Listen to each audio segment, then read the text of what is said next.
Srinath Reddy Mittapalli YouTube ఛానల్కి స్వాగతం. అందరికీ నమస్కారం. నేను మీ శ్రీనాథ్ రెడ్డి మిట్టపల్లి. ఇవాళ తరకు వచ్చి నవంబర్ 22, 2024 సంవత్సరం. ఇవాళ ముఖ్యాంశాలకు వచ్చినట్లయితే, కువైట్లో మనం మందులు కొనాలి అనేసి అంటే మెడిసిన్స్ కొనాలి అనేసి అంటే కొద్దిగా ఖరీదు కూడినటువంటి పని. అంటే కొద్దిగా ధరలు ఏదైనా ఎక్కువగా ఉంటాయి. ఆ విషయం మనందరికీ తెలుసు. ఏదో 1-2 మెడిసిన్స్ తప్ప మ్యాక్సిమం మిగతావన్నీ కూడా మన దేశంతో కానీ మిగతా దేశాలతో కానీ పోల్చుకుంటే ధర ఎక్కువగానే ఉంటుంది. అయితే కువైట్కి సంబంధించిన గవర్నమెంట్ త్వరలోనే ఈ విషయం పైన ఒక శుభవార్త చెప్పేటువంటి అవకాశం ఉండొచ్చు అని చెప్పేసి తెలియజేస్తున్నారు.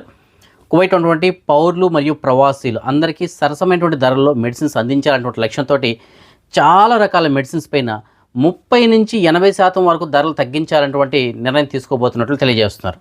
ఆ ధరలు ఏ విధంగా తగ్గుతాయంటే, ఏదైతే మెడిసిన్ ఉంటుందో ఆ మెడిసిన్ బట్టి, అలాగే అది తయారవుతున్న దేశాన్ని బట్టి, సో ఆ రెండింటిపైన ఆధారపడి ఉంటుంది. సో వాటిని బేస్ చేసుకొని తక్కువ అనుకుంటే 30%, మ్యాక్సిమం అనుకుంటే 80% వరకు ధరలు అనేటువంటి తగ్గుతాయని చెప్పేసి అంటున్నారు. సో ఆ విధంగా కనుక ధరలు తగ్గినట్లయితే చాలా మంచిది. ఎందుకంటే కువైట్లో చాలామంది ఈ క్రానిక్ డిసీజెస్తో బాధపడే వాళ్ళు ఎవరైతే ఉంటారు, అంటే షుగర్ కానీ, ఈ విధంగా బీపీ కానీ, కిడ్నీ కానీ, లివర్ కానీ, వీటితో బాధపడే వాళ్ళు ఎవరైతే ఉంటారో ఇలాంటి వారికి మరీ ఎక్కువ బర్డెన్ అయిపోతుంది. ఇప్పుడు హాస్పిటల్కి వెళ్తే వాళ్ళు ట్రీట్మెంట్ సర్లేదని చెప్పేసి ప్రైవేట్కి వెళ్తున్నారు. ప్రైవేట్కి వెళ్తే అక్కడ ధరలు భరించలేకపోతున్నారు. నెలకు వచ్చేటువంటి జీతంలో సగానికి పైగా మెడిసిన్స్కే వెళ్ళిపోతుంది. అందులో కొలెస్ట్రాల్కి సంబంధించిన మెడిసిన్ కాస్ట్ ఏదైనా మరీ ఎక్కువగా ఉంటుంది. సో ఇవన్నీ కూడా త్వరలో తగ్గేటువంటి అవకాశాలు ఉండొచ్చు అని చెప్పేసి అంటున్నారు. ఇవన్నీ కూడా మినిస్టర్ ఆఫ్ హెల్త్ వాళ్ళు ప్రస్తుతం దీనిపైన అధ్యయనం చేయడం జరుగుతుంది. సో ఏదైనప్పటికీ అతి త్వరలోనే కువైట్లో ఈ మందుల ధరలు అయితే తగ్గేటువంటి అవకాశం ఉంటుంది అని చెప్పేసి తెలియజేస్తున్నారు. కువైట్లో ఎవరైతే 60 సంవత్సరాల వయసు పైబడిన వాళ్ళు ఉంటారో అలాంటి వారిపైన ఇప్పటి వరకు ఒక క్లారిటీ అయితే రాలేదు కువైట్ గవర్నమెంట్ నుంచి, అంటే వారి యొక్క అకామాల విషయంలో. అయితే గతంలో తెలియజేయడం జరిగింది, వారికి త్వరలోనే వారిపైన ఆంక్షలు ఏవైతే ఉంటాయో వాటిని తొలగించినటువంటి అవకాశాలు ఉండొచ్చు అని చెప్పేసి. సో దీనిపైన మరొకసారి కొత్త వార్త అయితే వచ్చినది ఏమిటంటే, కువైట్లో 60 సంవత్సరాల కన్నా వయసు పైబడి యూనివర్సిటీ డిగ్రీ సర్టిఫికేట్ లేనటువంటి వాళ్ళు సుమారుగా 97,622 మంది ఉన్నారు. అలాంటి వారికి ఇన్సూరెన్స్ నుంచి మినహాయింపు ఇచ్చేటువంటి అవకాశం ఉంటుందని చెప్పేసి తెలియజేస్తున్నారు. ఎందుకంటే వారి యొక్క 60 సంవత్సరాల వయసు పైబడిన వాళ్ళు ఎవరైతే ఉంటారో వాళ్ళు అకామా కొట్టుకోవాలంటే వాళ్ళకి ఎక్కువ బర్డెన్ అవుతుంది.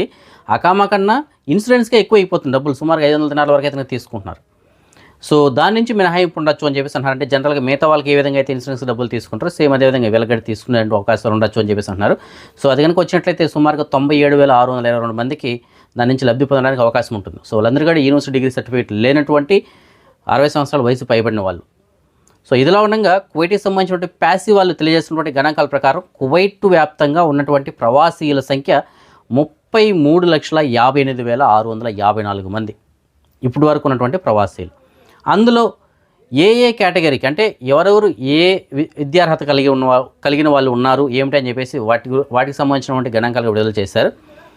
ఈ 33,58,654 మందిలో డిగ్రీ అర్హత కలిగిన వాళ్ళు, అంటే డిగ్రీ సర్టిఫికెట్లు పెట్టుకొని కువైట్కి వచ్చిన వాళ్ళు 1,43,488 మంది అని చెప్పేసి తెలియజేస్తున్నారు.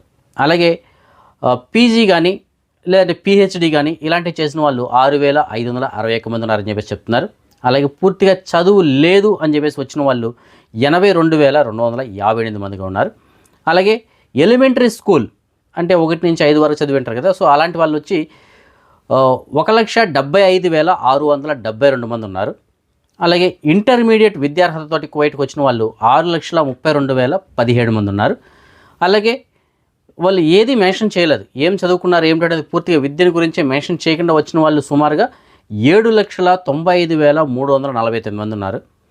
అలాగే హై స్కూల్ చదువుకొని, అంటే 10th వరకు చదువుకొని వచ్చి ఉంటారు కదా, సో అలాంటి వాళ్ళు 2,48,697 మంది ఉన్నారని చెప్పేసి తెలియజేస్తున్నారు.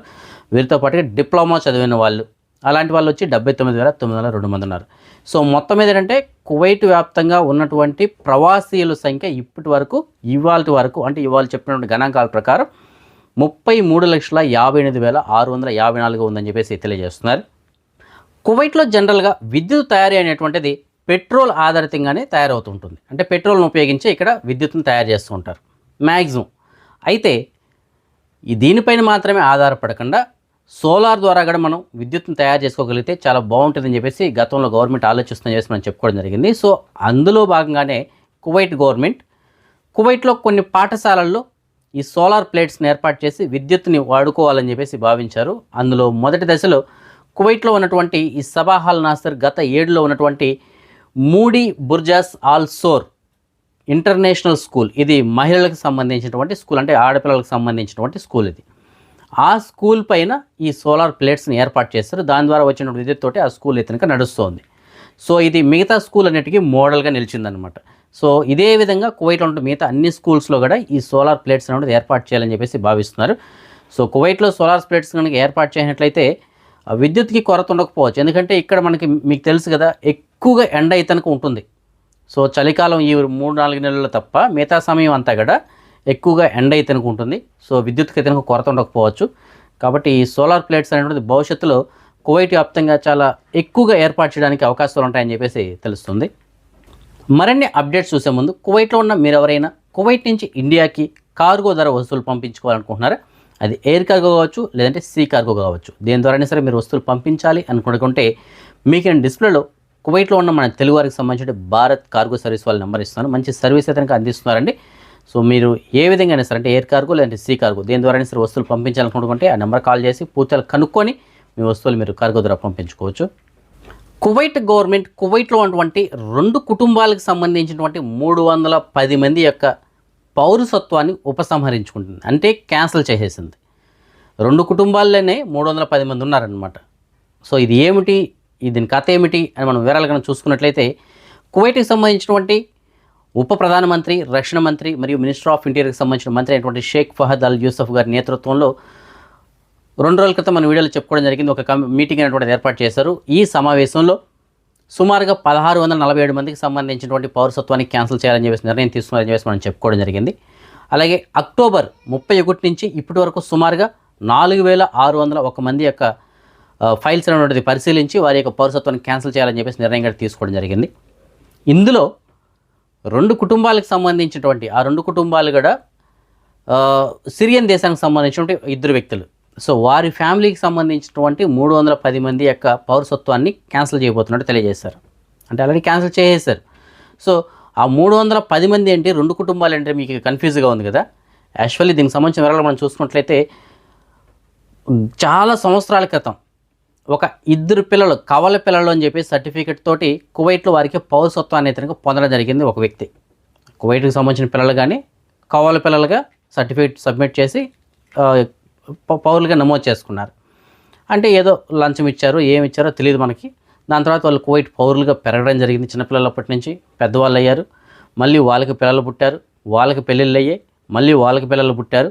అంటే వీళ్ళ కొడుకులు, కూతుర్లు, అల్లుళ్ళు, కోడళ్ళు, మనవళ్ళు, మనవరాలు, ఇలాగా వారి 2 యొక్క ఫ్యామిలీ అయినటువంటిది మొత్తం 310 మందికి చేరుకుంది.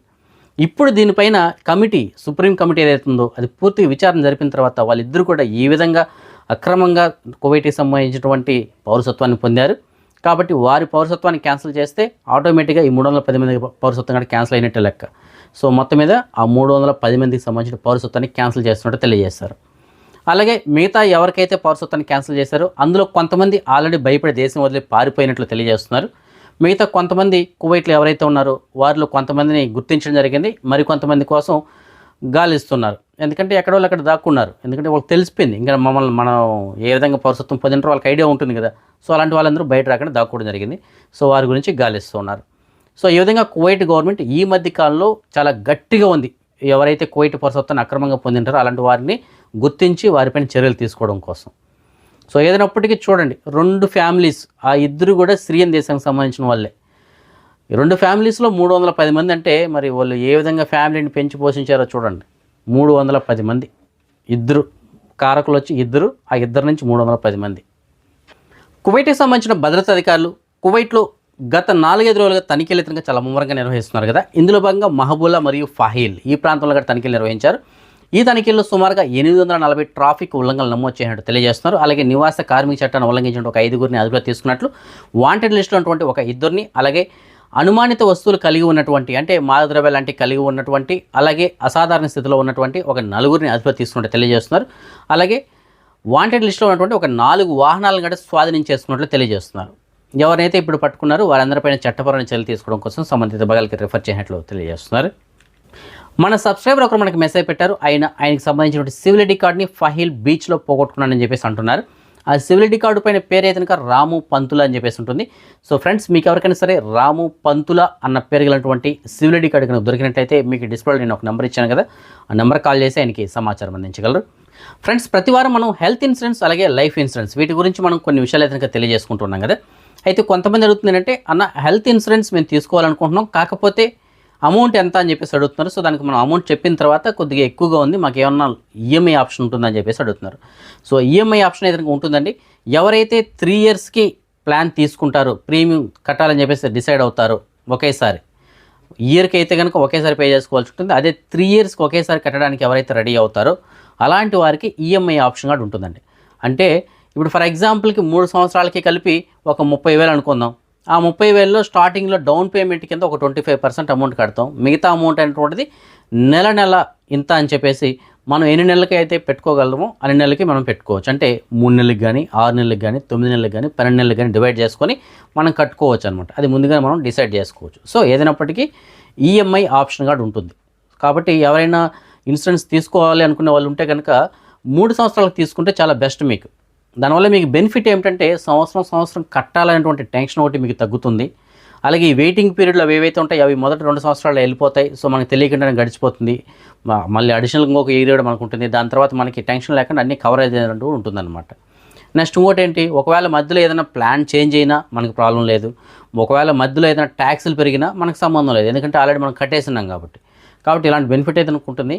ఎవరైతే ఇన్సూరెన్స్ తీసుకోవాలనుకుంటున్నారో అలాంటి వాళ్ళు మ్యాక్సిమం మీరు 1 సంవత్సరానికన్నా 3 సంవత్సరాలకి ప్రిఫర్ చేయండి. అందులో మీకు వడ్డీ కూడా ఉండదండి, అది కూడా గుర్తుపెట్టుకోండి. మెయిన్ పాయింట్ అది. ఇంట్రెస్ట్ లేకుండా మీకు ఈఎంఐ అయితే కనుక ఇవ్వడం జరుగుతుంది. మీకు ప్రీమియం ఏదైతే ఉంటుందో ఇప్పుడు 30,000, 40,000, 50,000, 1,00,000 ఆ అమౌంట్లోనే 25%. ఇప్పుడు ఫర్ ఎగ్జాంపుల్ ₹1,00,000 అనుకోండి, 25,000 ఇప్పుడు కడతారు. మిగతా 75,000 నెల ఇంత అని చెప్పేసి మీరు అది 9 నెలలు కడతారా, 12 నెలలు కడతారా, 6 నెలలు కడతారా, అది మీరు డెసిషన్ తీసుకోవచ్చు. సో అలా ఉంటుంది. అంతేగాని దానికి ఇంట్రెస్ట్ అవన్నీ కూడా ఏమి ఉండవు. కాబట్టి ఎవరైనా ఈ ఇన్సూరెన్స్ తీసుకోవాలనుకున్న వాళ్ళు మ్యాక్సిమం 3 ఇయర్స్కి తీసుకోవడానికి ట్రై చేయండి. మీరు డబ్బులు పెట్టుకోగలమంటే ఒకేసారి పే చేసుకోండి, లేదు అంటే ఈఎంఐ కింద తీసుకోండి. అలాగే మనం ఈ లైఫ్ ఇన్సూరెన్స్ గురించి కూడా చర్చించుకుంటున్నాం కదా. సో లైఫ్ ఇన్సూరెన్స్ కూడా చాలా ఇంపార్టెంట్ అండి. సో లైఫ్ ఇన్సూరెన్స్ అనేటువంటిది ఎవరైతే చేసుకోవాలనుకుంటున్నారో వాళ్ళు తప్పనిసరిగా కువైట్లో బ్యాంక్ అకౌంట్ కలిగి ఉండి బ్యాంకులో మీకు జీతం అనేటువంటిది పడుతూ ఉంటే కనుక మమ్మల్ని కాంటాక్ట్ చేయొచ్చండి. అంటే బై శాలరీ అని చెప్పేసి పడుతుండాలి. అది కూడా ఒక 200 దినార్లు 150 దినార్లు పైన కనుక పడుతూ ఉండి మీకు బ్యాంక్ అకౌంట్ స్టేట్మెంట్ కనుక ఒక 3 నెలలు తీసుకోగలిగితే కనుక మనం దాన్ని చేసి ఇవ్వడానికి కుదురుతుంది. లేదు మీరు నెలలా ఇంటికి మీ పేరు పైన ఉన్నటువంటి అకౌంట్లోకి ఒక 40,000, 35,000, 40,000 తగ్గకుండా ప్రతి నెల మీరు డబ్బులు కనుక పంపిస్తుంటే, అది కూడా ఎక్స్చేంజ్ సెంటర్ నుంచి పంపిస్తుంటే అప్పుడు కూడా దీనికి కొద్దిగా అర్హత అయితే ఉంటుంది. సో దానికి ఎంత అమౌంట్ అవుతుంది ఏమిటి అనేటువంటిది దాన్ని మీరు డిస్ప్లే నెంబర్ కనుక మీరు మెసేజ్ పెట్టినట్లయితే అప్పుడు నేను మీకు ఎక్స్ప్లెయిన్ చేసి చెప్తాను. ఎందుకంటే ఆ ప్రీమియం బట్టి అలా ఆధారపడి ఉంటుంది. అంటే మీరు టర్మ్ ఎన్ని సంవత్సరాలు కావాలనుకుంటున్నారు, ఎంత అయితే కట్టాలనుకుంటున్నారు, అలాగే మీకు ఎంత లైఫ్ కవరేజ్ కావాలనుకుంటున్నారు, వీటన్నిటిపైన అలాగే మీ ఏజ్ని బట్టి కూడా ఆధారపడి ఉంటుంది. సో అవన్నీ కూడా మనం ఫోన్ చేసిన తర్వాత మీకు డీటెయిల్స్ చెప్పడానికి కుదురుతుంది. సో ఎవరైతే ఈ అర్హతలు కలిగి ఉంటారు, బ్యాంకులో జీతం పడుతుండి స్టేట్మెంట్ తీసుకోగలం అనుకునే వాళ్ళు కానీ, లేదు ఇంటికి ప్రతి నెల మీరు డబ్బులు పంపిస్తుండే ఒక 6 నెలల స్టేట్మెంట్ మేము తీసుకోగలం వాళ్ళు ఉంటే కనుక మీరు ఆ నెంబర్ కాంటాక్ట్ చేయొచ్చు. హెల్త్ ఇన్సూరెన్స్కి అయితే కనుక ఇలాంటి కండిషన్స్ ఏమి ఉండవండి. జస్ట్ ఆధార్ కార్డు కానీ పాస్పోర్ట్ కానీ కాపీలు సబ్మిట్ చేసి మీరు అమౌంట్ కడితే సరిపోతుంది. కాబట్టి ఎవరైతే హెల్త్ ఇన్సూరెన్స్ తీసుకోవాలనుకుంటున్నారో అలాంటి వాళ్ళు మీకు డిస్ప్లే ఉన్న నెంబర్కి అయితే కాంటాక్ట్ చేయండి. పూర్తి వివరాలు మీకు నేను అందిస్తాను. అదే మనం ఈ మనీ ఎక్స్చేంజ్ విషయానికి వచ్చినట్లయితే ప్రస్తుతానికి ఒక కువైట్ దినార్ మన భారతదేశం రూపీస్లో సుమారుగా $274.25 ఉంది. బంగారు విషయానికి వచ్చినట్లయితే మరోసారి బంగారం ధరలు కనుక పెరిగాయని చెప్పేసి మనం చెప్పుకోవాలి. మాలియాలో ఉన్న సూకల్ వదిలేటువంటి షాప్ నెంబర్ 121లో ఉన్న ఎఫ్కే జ్యువెలర్స్ వల్ల మనకు అందించిన సమాచారం మేరకు 22 క్యారెట్ల బంగారం ప్రస్తుతానికి 1 గ్రామ్ ధర 24 దినార్ల 750 ఉంది. అదే 24 క్యారెట్ల బంగారం బిస్కెట్ల రూపంలో బంగారం ప్రస్తుతానికి 1 గ్రామ్ ధర 27 దినార్లుగా ఉంది. సో ఈ ఫ్రెండ్స్ ప్రస్తుతానికి అప్డేట్స్. రేపు రాత్రి 9 గంటలకు వచ్చిన వీడియోలో మరిన్ని అప్డేట్స్ కలుసుకుందాం. అందరికీ సెలవు. జై హింద్. హాయ్ అండి, నేను మీ Saddam Hussain. So please do subscribe Srinath Reddy Mittapalli YouTube channel.